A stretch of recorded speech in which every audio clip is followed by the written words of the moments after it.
ଆମେ ସମସ୍ତେ ପିଲାବେଳେ ଚତୁର ମାଙ୍କଡ଼ ଆଉ କୁମ୍ଭୀର କଥା ତ ନିଶ୍ଚୟ ଶୁଣିଥିବା, କିନ୍ତୁ ଆଜି ଚାଲନ୍ତୁ ଏଇ କାହାଣୀର ଟିକେ ଗଭୀରକୁ ଯିବା ଆଉ ଦେଖିବା ଏହା ଆମକୁ ପ୍ରକୃତରେ କ'ଣ ଶିଖାଏ।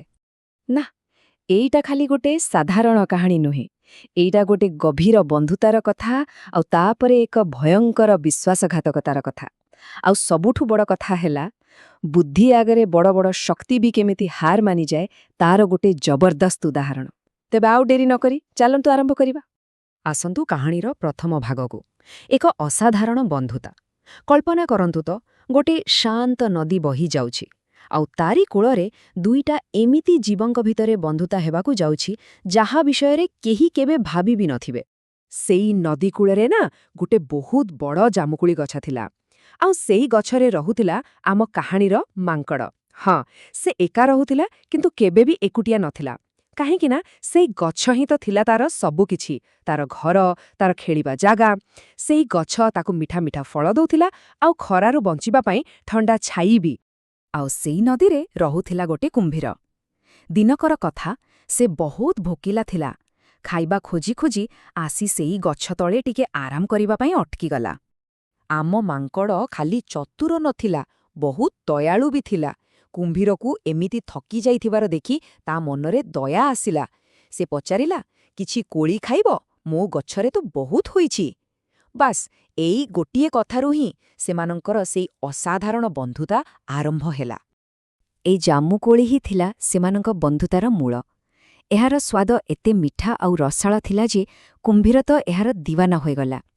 ସାଧାରଣତଃ କୁମ୍ଭୀରମାନେ ଫଳ ଖାଆନ୍ତିନି, କିନ୍ତୁ ଏହାର ସ୍ୱାଦ ତାକୁ ଏତେ ଭଲ ଲାଗିଲା ଯେ ସେ ନିଜକୁ ଅଟକାଇ ପାରିଲାନି।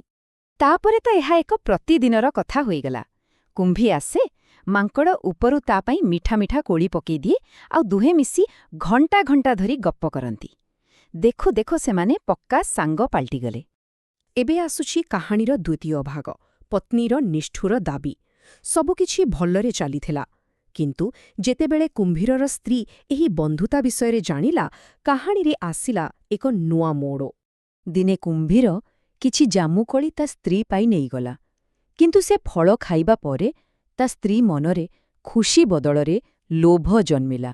ସେ ଭାବିଲା, ଆରେ ବା, ଯଦି ଫଳଟା ଏତେ ମିଠା, ତେବେ ଯେଉଁ ମାଙ୍କଡ଼ଟା ପ୍ରତିଦିନ ଏଇ ଫଳ ଖାଉଛି ତାର କଲିଜାଟା କେତେ ମିଠା ହେଇଥିବ। ନିଜର ଏଇ ଖରାପ ଇଚ୍ଛାକୁ ପୂରା କରିବା ପାଇଁ ସେ ଗୋଟେ ନାଟକ କଲା। ସେ ରୋଗରେ ପଡ଼ିବାର ଅଭିନୟ କରି କହିଲା, ମୁଁ ତ ମରିବାକୁ ବସିଲେଣି, ମୋତେ କେବଳ ଗୋଟିଏ ଜିନିଷ ବଞ୍ଚେ ପରିବ, ସେଇ ମାଙ୍କଡ଼ର କଲିଜା। ବର୍ତ୍ତମାନ କୁମ୍ଭୀର ପାଇଁ ଥିଲା ସବୁଠୁ ବଡ଼ ପରୀକ୍ଷା। ଗୋଟେ ପଟେ ତାର ସବୁଠୁ ଭଲ ସାଙ୍ଗ, ଆଉ ପଟେ ତା ସ୍ତ୍ରୀର ଜିଦ୍। ସେ କ'ଣ କରିବ? ବନ୍ଧୁତାକୁ ବାଛିବ ନା କର୍ତ୍ତବ୍ୟକୁ? ଏଇ ଦ୍ୱନ୍ଦ୍ୱରେ ସେ ପୂରାପୂରି ଭାଙ୍ଗି ପଡ଼ିଥିଲା। ଆସନ୍ତୁ ତୃତୀୟ ଭାଗକୁ। ନଦୀ ମଝିରେ ବିଶ୍ୱାସଘାତକତା। ଦୁଃଖର କଥା, କୁମ୍ଭୀର ଶେଷରେ ଭୁଲ ରାସ୍ତା ବାଛିଲା। ସେ ନିଜ ସ୍ତ୍ରୀର ଲୋଭ ଆଗରେ ହାର ମାନିଗଲା ଆଉ ନିଜ ପ୍ରିୟ ବନ୍ଧୁକୁ ଧୋକା ଦେବା ପାଇଁ ଗୋଟେ ଯୋଜନା ବନେଇଲା। ପରଦିନ ସେ ମାଙ୍କଡ଼ ପାଖକୁ ଯାଇ ଗୋଟେ ମିଛ କହିଲା। ବନ୍ଧୁ, ମୋ ସ୍ତ୍ରୀ ତୁମକୁ ଦେଖା କରିବାକୁ ଚାହୁଁଛି, ତୁମକୁ ଧନ୍ୟବାଦ ଦେବା ପାଇଁ। ଆଜି ରାତିରେ ଆମ ଘରେ ଖାଇବାକୁ ଆସ। ବିଚାରା ମାଙ୍କଡ଼, ନିଜ ସାଙ୍ଗ ଉପରେ ତାର ଏତେ ଭରସା ଥିଲା ଯେ ସେ ସାଙ୍ଗେ ସାଙ୍ଗେ ରାଜି ହୋଇଗଲା। କୁମ୍ଭୀର ମାଙ୍କଡ଼କୁ ପିଠିରେ ବସାଇ ନଦୀ ପାର ହେବାକୁ ଲାଗିଲା। ଆଉ ଯେତେବେଳେ ସେମାନେ ଠିକ୍ ନଦୀ ମଝିରେ ପହଞ୍ଚିଗଲେ, ଯେଉଁଠୁ କୂଳ ବହୁତ ଦୂର ଥିଲା, ସେତିକେବେଳେ କୁମ୍ଭୀର ନିଜର ଅସଲ ରୂପ ଦେଖାଇଲା। କୁମ୍ଭୀର କହିଲା, ବନ୍ଧୁ, ମୋତେ କ୍ଷମା କରିଦେବୁ। ମୋ ସ୍ତ୍ରୀର ଦେହ ବହୁତ ଖରାପ ଆଉ ତାକୁ ବଞ୍ଚାଇବା ପାଇଁ ମୋତେ ତୋର କଲିଜା ଦରକାର।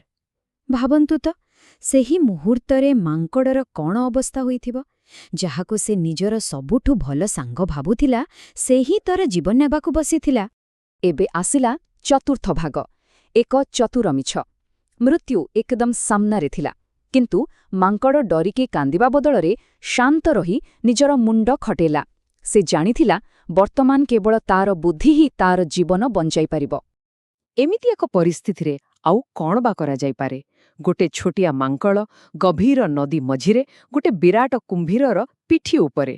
ସେଠୁ ଖସିବାର ତ କୌଣସି ରାସ୍ତା ହିଁ ନଥିଲା, କିନ୍ତୁ କୁହାଯାଏ ନା, ବୁଦ୍ଧି ହିଁ ସବୁଠାରୁ ବଡ଼ ବଳ। ହଠାତ୍ ମାଙ୍କଡ଼ ମୁଣ୍ଡରେ ଗୋଟେ ଜବରଦସ୍ତ ଆଇଡିଆ ଆସିଲା।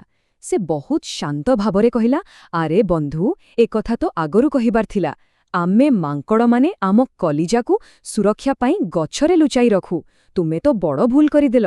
ଚାଲ ଜଲ୍ଦି ଫେରିଯିବା, ମୁଁ ସେଇଟା ନେଇ ଆସିବି। ଲୋଭରେ ଅନ୍ଧ ହୋଇଥିବା ମୂର୍ଖ କୁମ୍ଭୀର ଏହି ଅଜବ କଥାଟାକୁ ବି ସତ ବୋଲି ଭାବିନେଲା। ସେ ଭାବିଲା, ଯଦି ସେମାନେ ଫେରି ନ ଯିବେ ତାହେଲେ ତାର ସବୁ ପ୍ଲାନ୍ ବେକାର ହୋଇଯିବ। ତେଣୁ ସେ ତୁରନ୍ତ ନିଜ ମୁହଁ ବୁଲାଇ ଦ୍ରୁତ ଗତିରେ କୂଳ ଆଡ଼କୁ ପହରିବାକୁ ଲାଗିଲା। ଏବେ ଆସିଲା କାହାଣୀର ଶେଷ ଭାଗ, ଏକ ଶିକ୍ଷା ମିଳିଲା। କୂଳରେ ପହଞ୍ଚିବା ପରେ ହିଁ କାହାଣୀର ଅସଲ କ୍ଲାଇମ୍ୟାକ୍ସ ଆସିଲା। ଏଠାରେ ମାଙ୍କଡ଼ କେବଳ ନିଜ ଜୀବନ ବଞ୍ଚାଇଲା ନାହିଁ, ବରଂ ଗୋଟିଏ ବିଶ୍ୱାସଘାତକକୁ ତାର ଉଚିତ ଜବାବ ମଧ୍ୟ ଦେଲା। ଯେମିତି ହିଁ କୂଳ ପାଖେଇ ଆସିଲା, ମାଙ୍କଡ଼ା ଆଉ ମୁହୂର୍ତ୍ତେ ବି ଅପେକ୍ଷା କଲାନି। ସେ ଜୋରରେ ଗୋଟେ ଡିଆ ମାରି କୁମ୍ଭୀର ପିଠିରୁ ଓହ୍ଲାଇଗଲା ଆଉ ଦୌଡ଼ିଯାଇ ନିଜ ଗଛର ସବୁଠୁ ଉଚ୍ଚ ଡାଳରେ ବସିପଡ଼ିଲା। ନିଜକୁ ସୁରକ୍ଷିତ ପାଇବା ପରେ ମାଙ୍କଡ଼ ଉପରୁ ପାଟିକରି କହିଲା, ଆରେ ମହାମୂର୍ଖ, କାହାର କଲିଜା କ'ଣ ଦେହ ବାହାରେ ଥାଏ? ମୁଁ ତୋତେ ନିଜର ଭାଇ ପରି ଭାବୁଥିଲି, ଆଉ ତୁ ଲୋଭରେ ପଡ଼ି ମୋତେ ମାରିବାକୁ ବସିଥିଲୁ। ଆଜିଠୁ ଆମ ସମ୍ପର୍କ ସବୁଦିନ ପାଇଁ ଶେଷ। ଏଠୁ ଚାଲିଯା, ଆଉ କେବେ ବି ମୋତେ ମୁହଁ ଦେଖେଇବୁନି। ତେବେ ଏଇ କାହାଣୀରୁ କ'ଣ ଶିକ୍ଷା ମିଳିଲା? ଏଠାରେ 4ଟା ମୁଖ୍ୟ କଥା ଅଛି। ପ୍ରଥମ, ବୁଦ୍ଧି ବଳଠାରୁ ସବୁବେଳେ ବଡ଼।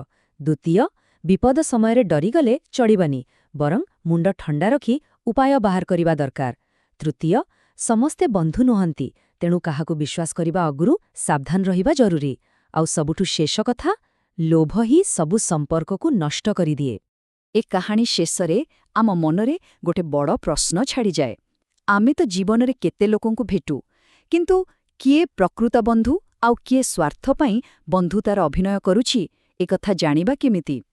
ଆଜିକାଲି ଦୁନିଆରେ ପ୍ରକୃତ ବିଶ୍ୱସ୍ତତା ବୋଲି କିଛି ଅଛି କି? ଏ ବିଷୟରେ ଟିକେ ଭାବିବାରେ ଅଛି।